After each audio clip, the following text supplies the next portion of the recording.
Hi, and welcome back to Wild and Wheels. Took the lawnmower out there and mowed about 90% of the yard, and then the carburetor decided it didn't want to carburate.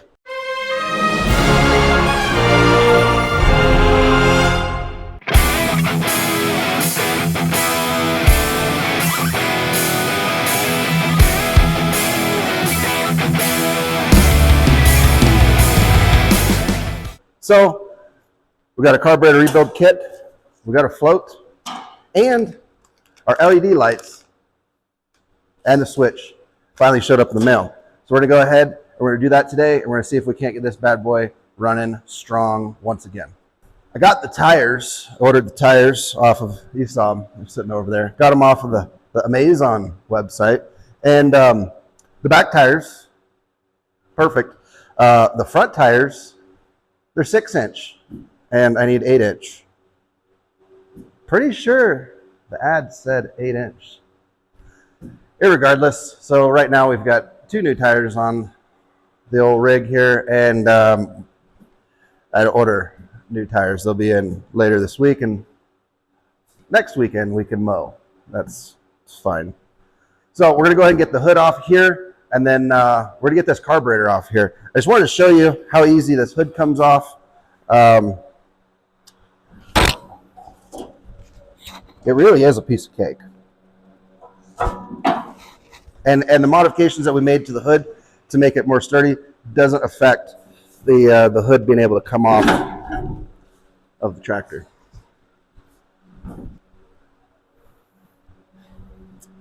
As you can see, we're mowing mostly weeds and dirt.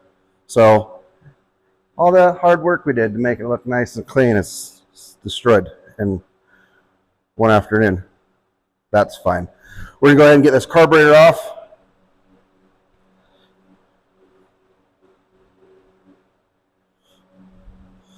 Basically what was happening is there towards the end, it was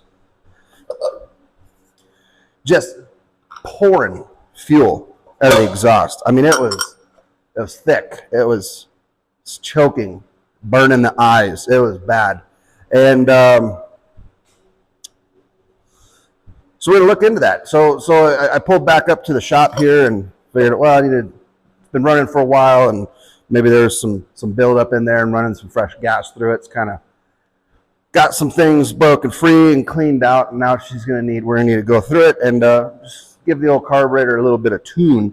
I couldn't tune the carburetor at all. I could adjust the fuel screw and literally get it to the point where the fuel was shut off, and the engine just continued to run and just puff out black smoke. It was literally like bad, like extremely overfueling. And then if it died, it was acting like it was completely flooded. So it's just, I'm thinking the needle and seat are not doing needle and seat things.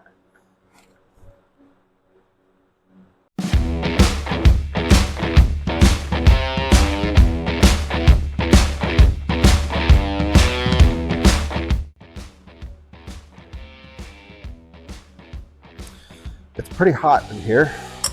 We're quickly approaching the monsoon season here in Arizona, which means, I know for the rest of the country out there, high humidity, what's that?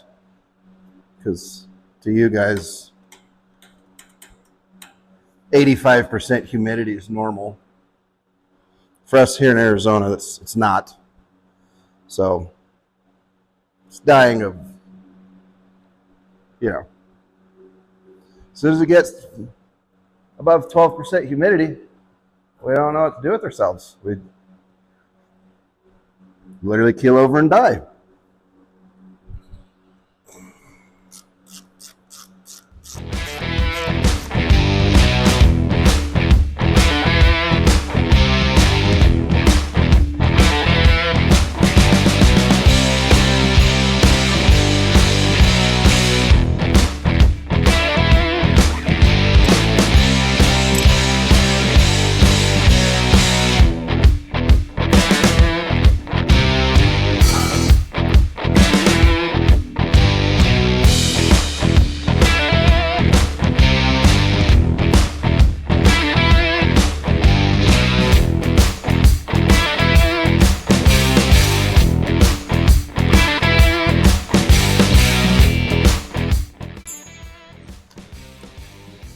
we can pop this bad dude off right here without breaking it, which is probably not possible.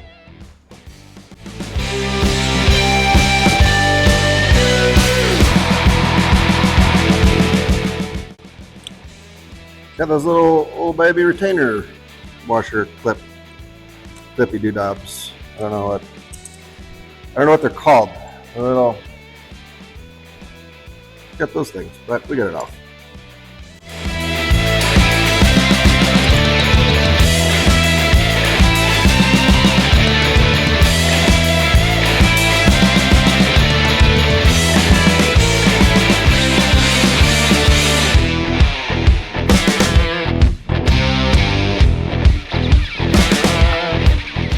There we go. There is carburetor.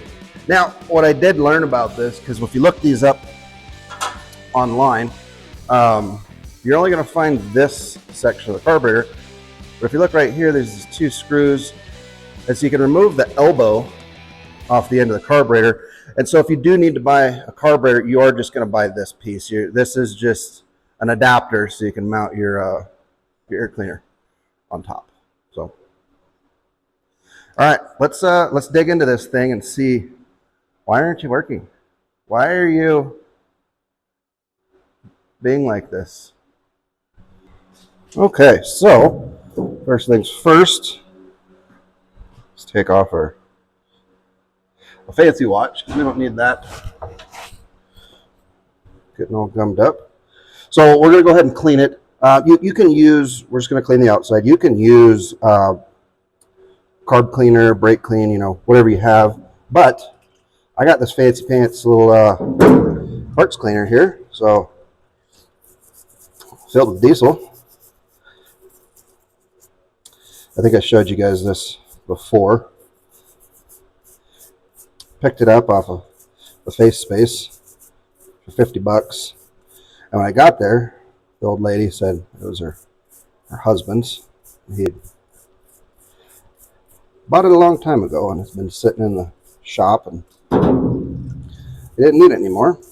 So I plugged it in, and I heard the pump gurgling, and I thought, oh yeah, pump's working. Sure, I'll give you what you're asking for it. And I got home, and I stopped and got 5 gallons of diesel, because this one is make sure to use only diesel or coal oil. So that's how you know it's a good one, because it's old and they recommend you using products that actually work. And so I got it home and put some diesel in it and figured it's probably just gunked up from sitting for all the years. As you can see, there's plenty of schmoo caked up all over everything, and pulled all the pump assembly apart and fiddle farted around with it a little bit and got it to where it appeared to be working perfectly fine, and set it down in the diesel and turned it on and listened to the pump make noises, and then nothing happened and nothing ever came out. And I thought, well, what the heck's going on there? So we took it all back apart, even more so, and dug all the way down to the bottom, and ended up finding that the pump was broken. The shaft was spinning, but the little impellers inside there were not impellering. So I attempted to fix it. Some super glue. Glue the impellers back onto the shaft. That worked for about 0.3 seconds. So we're down to, it doesn't have a pump. It doesn't have a functioning pump, which is fine. So I went on Amazon and found a solvent pump. The new pumps that's in everything is designed for water-based detergents, not solvents. So you have to find a pump specifically designed, so they're made from different type of plastic, for use with solvents, not detergents or degreasers or anything like that. So they're about 50 bucks. I haven't decided yet if I want to spend the $50 to buy a pump or if I'm just going to use this solvent tank or this parts washer in the manner in which I'm currently using it.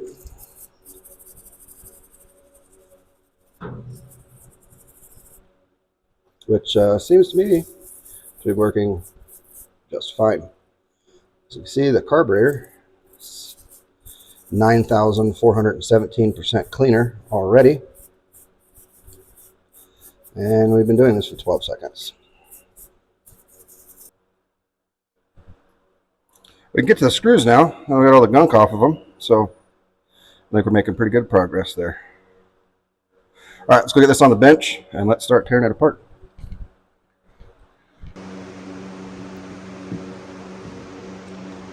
All right, let's get this carburetor torn apart. We're going to go ahead and remove the this little elbow piece here.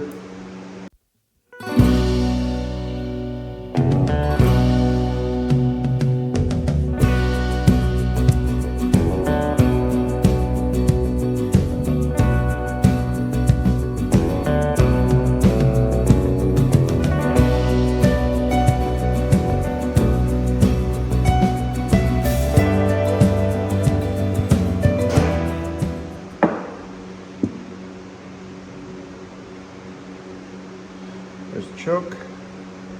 Seems to be working just fine.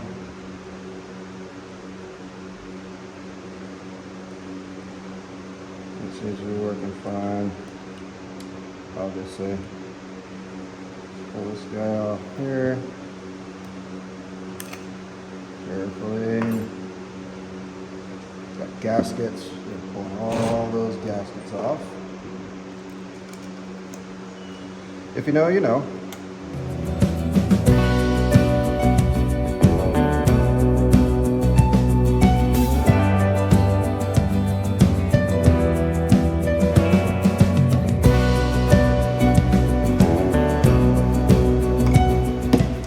Perfect. It's probably half.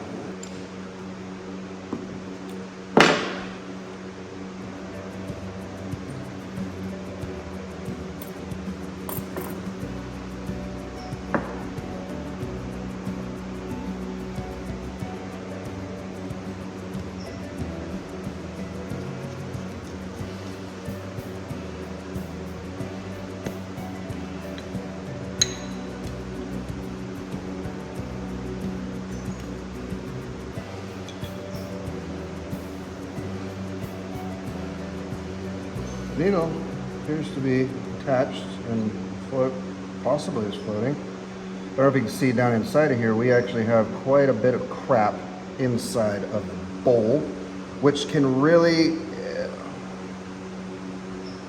there's a lot of crap inside the bowl. And that can really cause a lot of problems. All it takes is a little piece of dirt or junk to get into that seat area where this needle is, because as you can see, that's very small, very tiny little, and that's what seals the fuel and keeps it from flooding, essentially. The float, when the bowl gets low on fuel, the float opens. The float literally, because it's floating, that's why it's called the float. It floats. It drops down and then allows fuel to come through here into this little hole and fill the bowl. And then as the bowl gets full, the float starts to move up and push the needle into the seat, stopping the flow of fuel. Now, all it takes is this teeny tiny, because you can see how small that is, it just takes a teeny tiny little piece of dirt or gunk to get in the way, and then even though the bowl is full, it's holding this needle off of the seat and allowing fuel to get by, which would then cause flooding issues, which is what we were experiencing. So we're going to clean all that. We're going to clean all that out. And we got a new float in here. Actually, I have 2 new floats in there, along with all the gaskets and everything here. And then I have a new float, along with a little bolt to hold the bowl on, and a new pin. So we're going to clean this bad boy out. We're going to get all this gunk.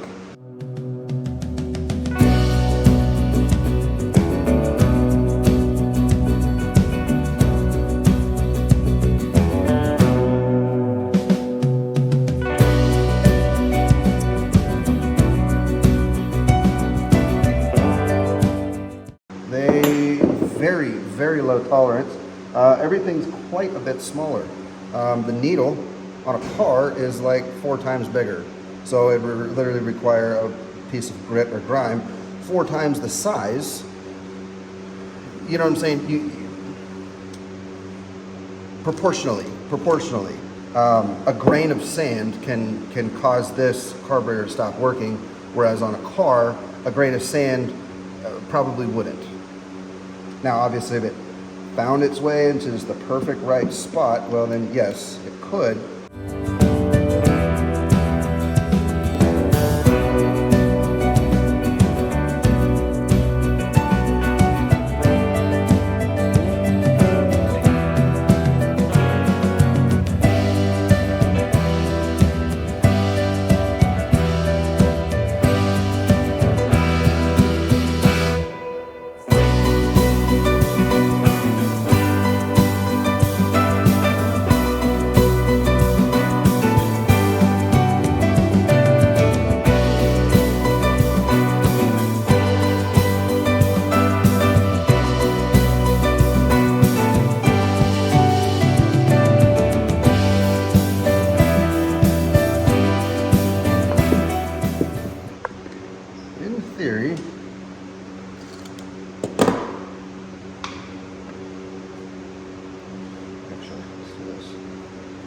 Aha, new side.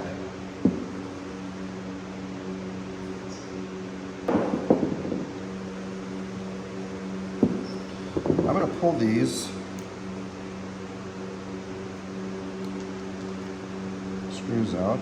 This is the fuel adjustment, and then there's your air adjustment up there.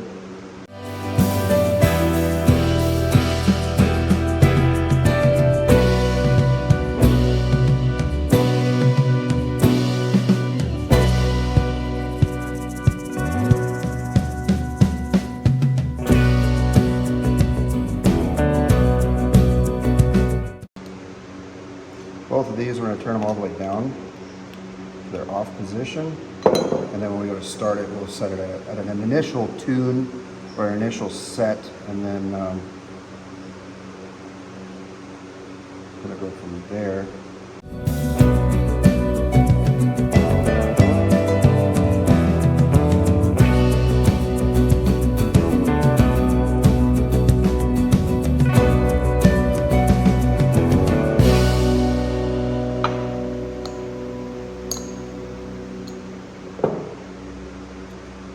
Nasty, wet.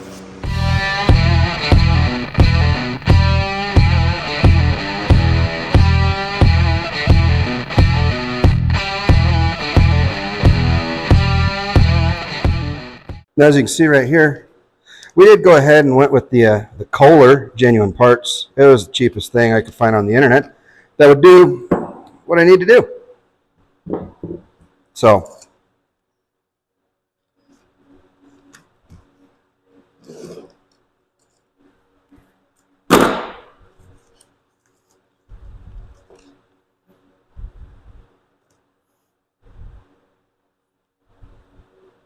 got a new little gasket for that guy there. These are the little aluminum buttons, and that's if you decide, I'm going to really dig into this all the way. You can actually come in here and you can drill out and remove.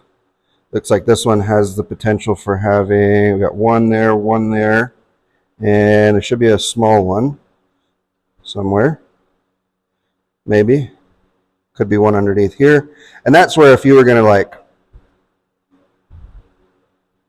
go all out on it. But we were able to verify that spraying, and we were getting fluid passing easily through it. So we're going to do the redneck rebuild of this. I also have this one is also a genuine Kohler part. These actually were fairly inexpensive.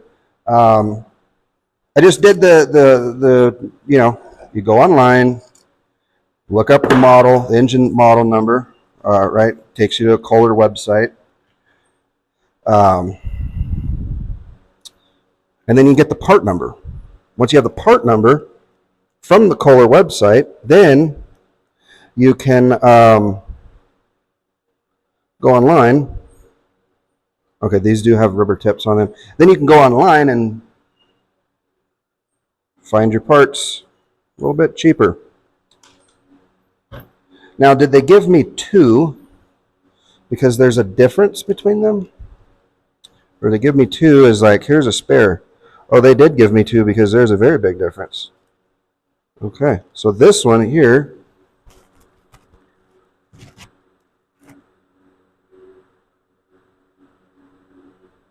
oh, okay.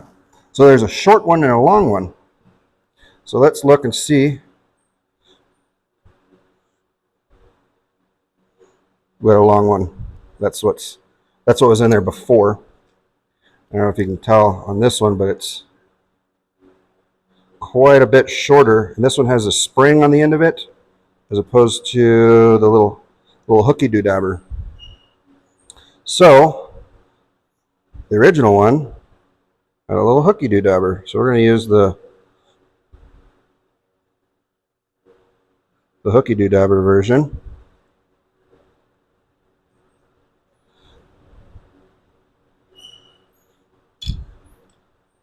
We're going to go ahead and set you in there just like so. Put the pin in. Now you may ask, can you adjust these floats? Yes, you absolutely can. You absolutely can. There's that little metal tab. You can either bend that up or bend that down, depending on what you got going on. And this one, I feel like I want to give her a little bend down, or lower. Just the slightest little push. And I'm just using the actual. The way I like to do these is I like to hook, because it does have that little hook on it, right? Hook it over, and then take my finger and hold that on the back side. See, so now I've got the needle captured. Then I can go ahead and place it and then install the pen. Now, as you can see,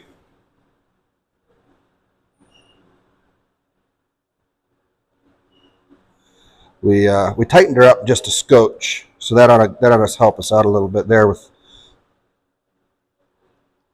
Now we have our little gasket that goes on here. This is a rubber square O-ring.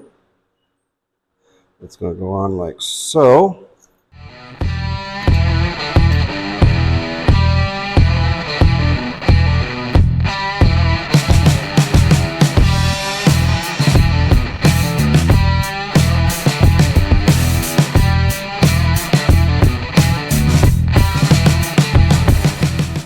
Flatten it out. It was kind of concave in shape, and I prefer if it wasn't. This little bowl is aluminum, so it actually dents very easily. So, FYI, we're going to take the old Leatherman to her and tap on it to try to get the needle and seat to do needle and seat things. You will very likely run the risk of denting your fuel bowl.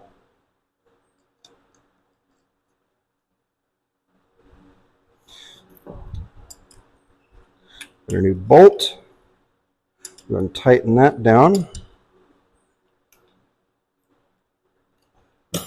And that looks perfect. Now, this guy right here. Goes this way. I'm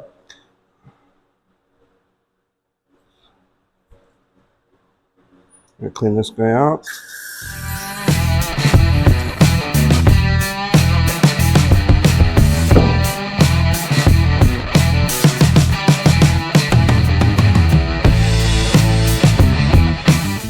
This does not come with a gasket for the very top there.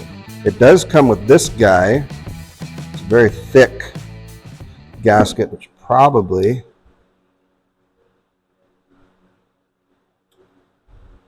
quite honestly probably replaces this guy. Although, man, that chokes it down big time. That hole is way smaller than that hole. That chokes it way down. This will not choke it down. So there's a good chance I'm going to be running that bad boy. Now it does give us the option to put this back on the way it was initially.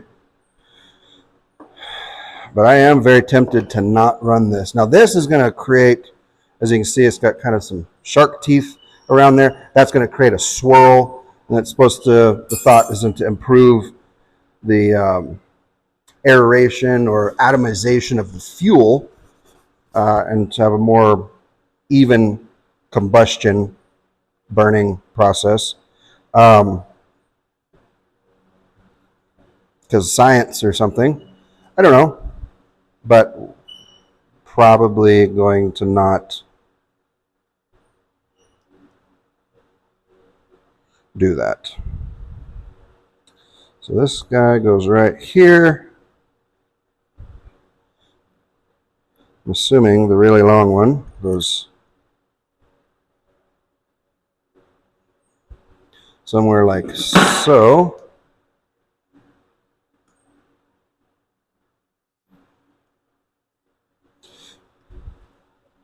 Now, it did not come with new washers or gaskets for these guys. Now, that's not super critical because any air leaks prior to the carburetor, the only concern that you're going to have is dirt getting into the engine. You're not going to have to be concerned with any kind of issues with tuning of the carburetor or engine running or anything like that. Because this is all pre-carburetor.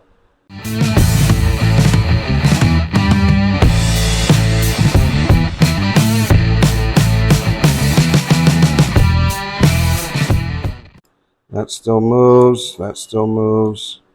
We're good there. Okay, so all we really did was just took it apart, cleaned out the internals. You saw how dirty it was inside of there. And then we're going to go ahead and mount this thing back on. Now, my question is,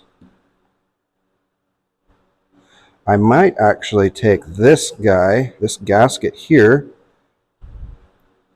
and punch a couple holes in it and get rid of this guy so we can have a fresh air cleaner gasket. Because as you see, we got a little chunk missing there, and that's not going to, we're going to be sucking dirt.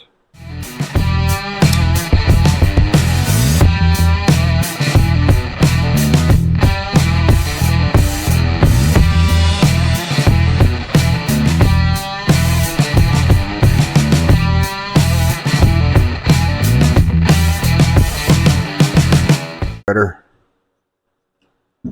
Okay. So now, one hole, that's fine. This is all cleaned up here. Do we just put this carburetor, this gasket on? Or do we just send it and put this gasket on? If we put this gasket on here, then we gotta run the restrictor plate.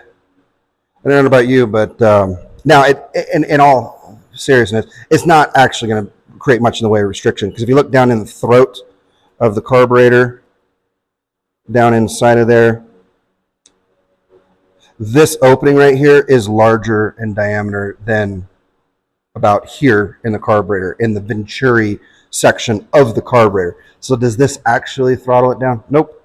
This section right here inside the carburetor is what throttles it down. And so if any of you have a Predator 212, you've ever put, you know, the high performance carburetors on, what they do in order to make it a high performance carburetor is they pull all the guts out of it. So this is just a bore, and they run a drill through that, and they actually drill out that venturi area to get rid of it completely. And it does increase your top end, but you lose a lot of the bottom end when you do that. But when you're racing your go-kart around in a circle as fast as you possibly can, you don't need any bottom end because you're pedal to the metal. You got your toenails in the radiator, as people used to say in the 70s, which is gross. But you're wide open. You're not using any bottom end. You're using 100% of the top end. So adding this on here will in no way, shape, or form add any realizable horsepower or torque to the engine. You're not going to see it. You're not going to notice it. This is kind of, you know, it's fine. It's also kind of gimmicky, but it's also fine. You know, we only have one of these guys. We only have one of these, which is obviously not even close. Can't use that. We don't need that guy. That's for a different model. We don't need that guy. That's for a different model. This guy, we're going to retrofit for our own devices.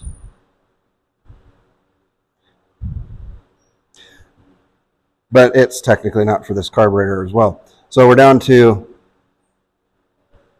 we're going to go with this one. So I'm going to go scrape the gasket off of the engine, and then we're going to come back and I'm going to actually check real quick before we scrape that gasket, because it only came with this one gasket, which is going to go on this side.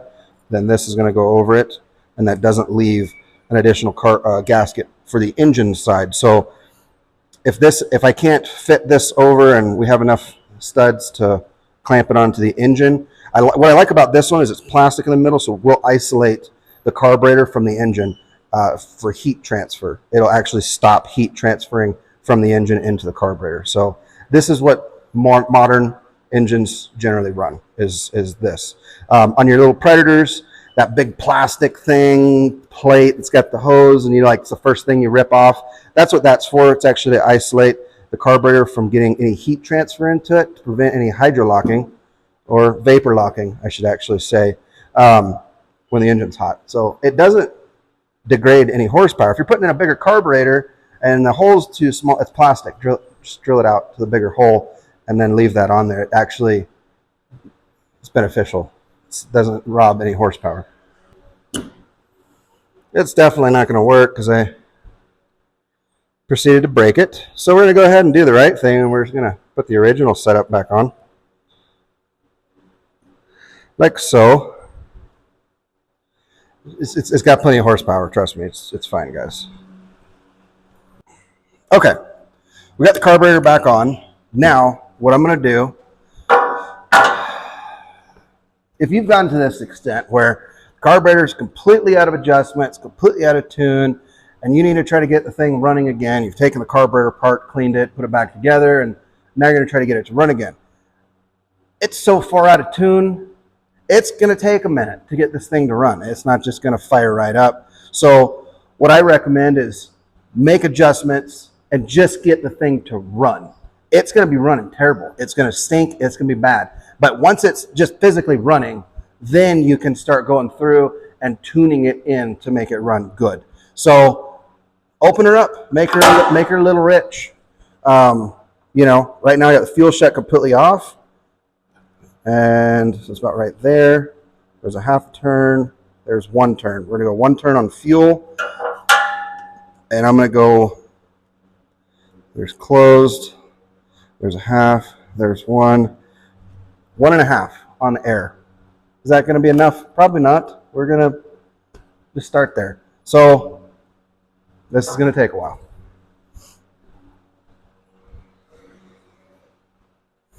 We don't want that stuff to go flying.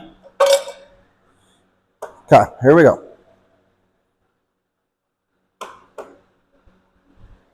We got nothing. Might help if set the park brake. We also have no fuel in the bowl, so you gotta get the bowl primed up.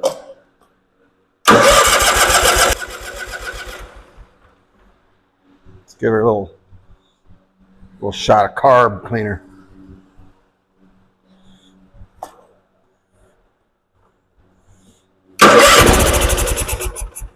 Okay, no shot of carb cleaner. She's about ready to start.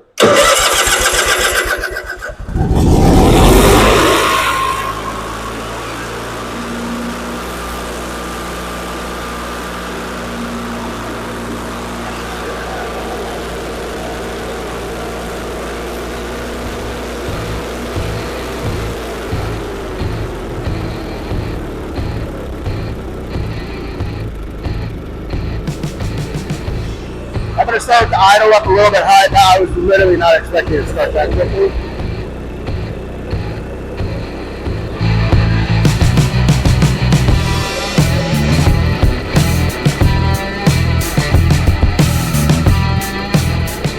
Okay, now we're doing good because now I can adjust on the gear and it actually will shut it off.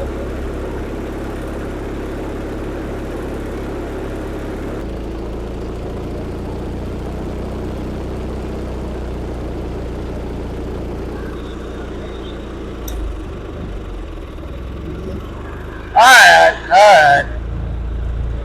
Now, we've tuned it without the air cleaner on. So it's close, but once we get that air cleaner on, it will make a big difference. So we need to go ahead and put the air cleaner on, but now that we have it running, let's do that. Let's get the air cleaner on. Here's our little homemade gasket that we got here. Getting this carburetor put back together has kind of reminded me of one of my favorite Bible verses, John 12:47 and 48. If anyone hears my words but does not keep them, I do not judge that person, for I did not come to judge the world, but to save the world. There is a judge for the one who rejects me and does not accept my words. The very words I have spoken will condemn them in the last day.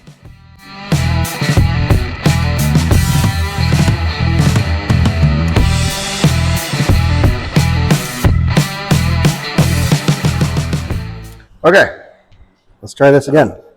Well, maybe this time.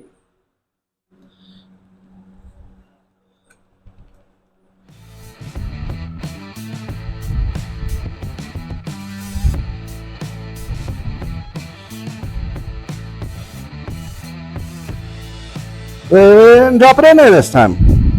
Great.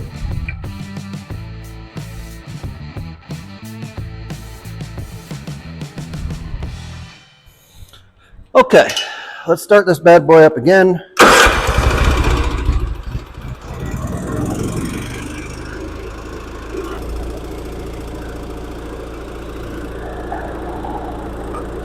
Put the air filter on. It shouldn't make that big of a difference with the air filter on versus off.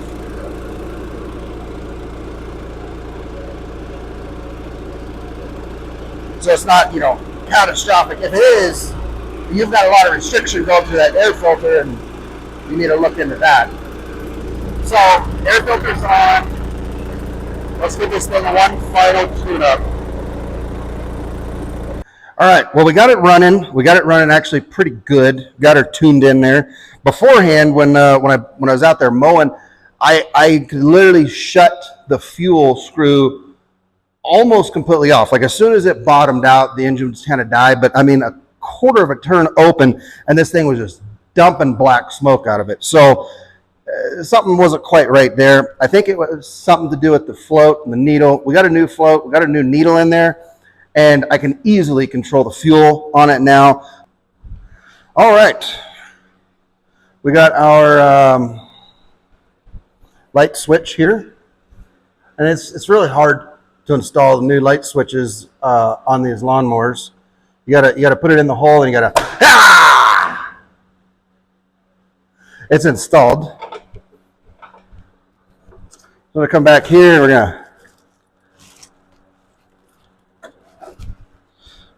we're gonna find our two wires.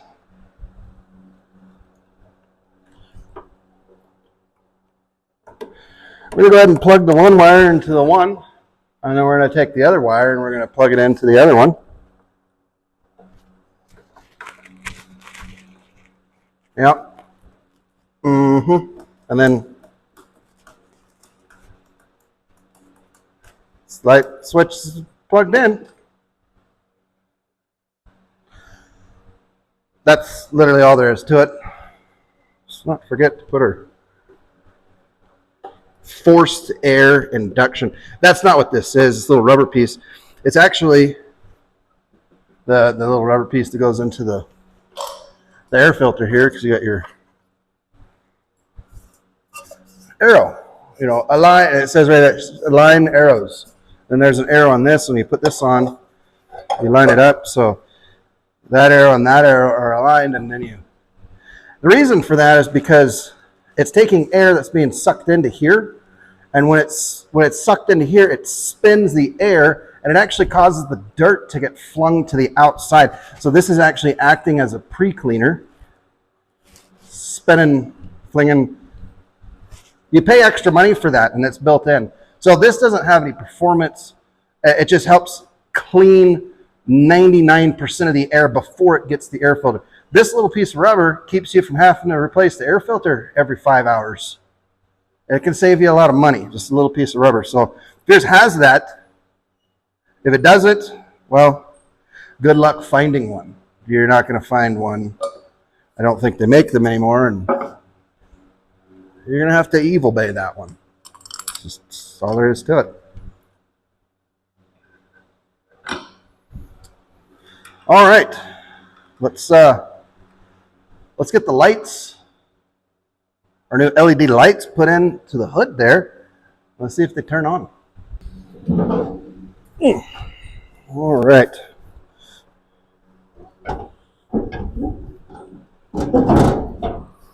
Their fancy pants hood.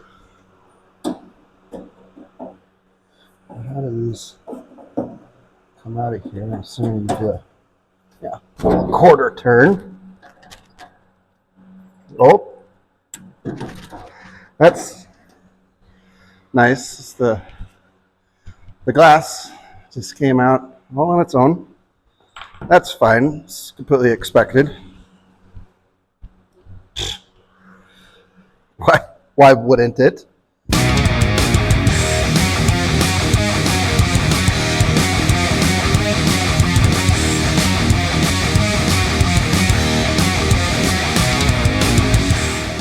I just pulled the entire harness out so you can see the menagerie that I'm working with right now. So it's fine.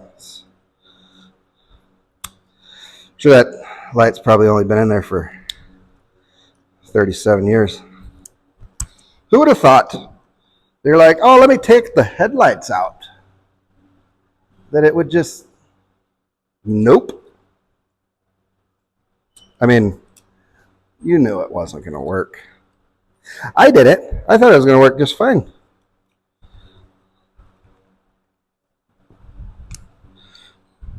It's not. It's not. It's been ridiculous. Well, we got one out, finally. I literally had to break the glass out.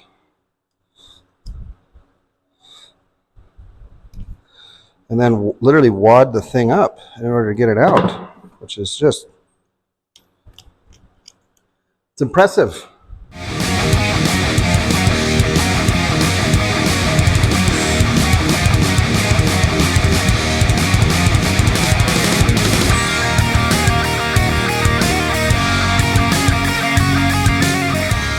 The brass bottom piece, and now I can fold it up and pull it as one piece. Which I guess that's not necessarily the worst thing in the world, because now you know that it was, I mean, there's zero corrosion. I'd say it's got a little corrosion. It's not bad. Nothing a little carb cleaner can't fix.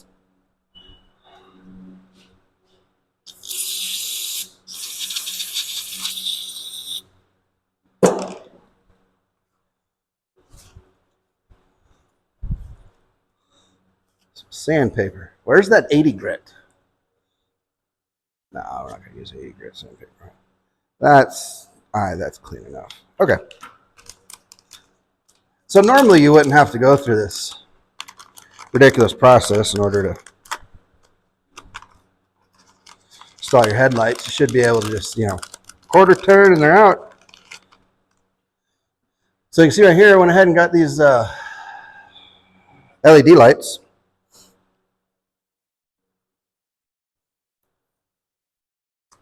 That goes in nice and smooth.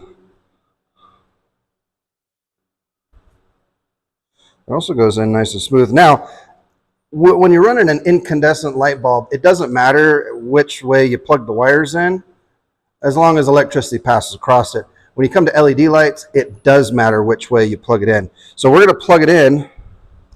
These are actually two different sizes, so that's cool. So maybe that will be a positive and a negative. If it's not, we'll have to flip them, because they may be, power might be running through them backwards, and we'll have to flip it. I don't know. Let's see. Okay, so the first thing I'm going to do, I'm going to plug this in, and we're going to turn on the switch and see if the lights come on. If they do, then we're just going to jam them in there. If they don't, then we're going to have to reverse the polarity and see if we can't get these bad boys to, wow, those are bright.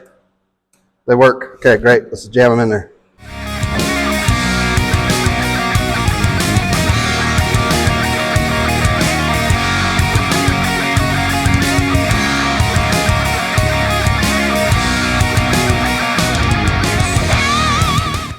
Little baby zip tie right there.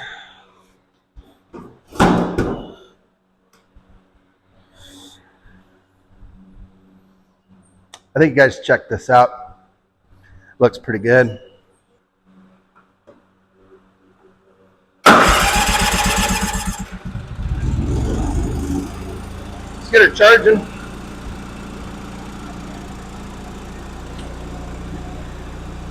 You know how much grass we can mow at night now? Look at the Cyclops. Let's see what it looks like. Let's see what it looks like in the dark. So the nice thing about having a shop that has absolutely no windows in it, except for the little small window on the door, is it's the middle of the afternoon and it's pitch black in here. Check out these lights. Yeah. Uh-huh. Yep.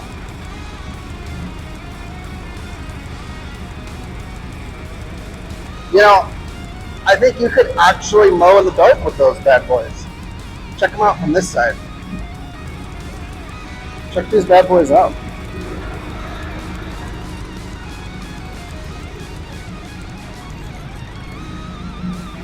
I mean, they're actually like, they're pretty bright. I mean, that's, you know, for before, after.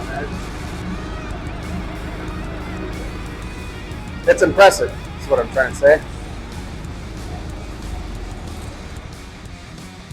Turn the lights back on real quick. If they'll turn back on. You know how fluorescent lights are. They turn on when they want. Oh, hey, look. So I'd say those lights actually work pretty dang good. I was surprised. I'm sure the incandescent bulbs didn't do half that. They were there just for looks. These guys, you could probably actually do a little bit of mowing with them, because we all want to mow at midnight. Nope, that's for driving over to Eli's house and having a beer. And then that way you can have your lights running when you're on your way home, so you can see where you're going. That's what those are for. So, okay, I think that's going to wrap it up for today. Yeah, we're ready to rock and roll. We're waiting for the front tires. Just got to get the front tires in. Well, that's going to do it for this time. Thanks for stopping by, watching me work on my lawnmower. Don't forget to like and subscribe.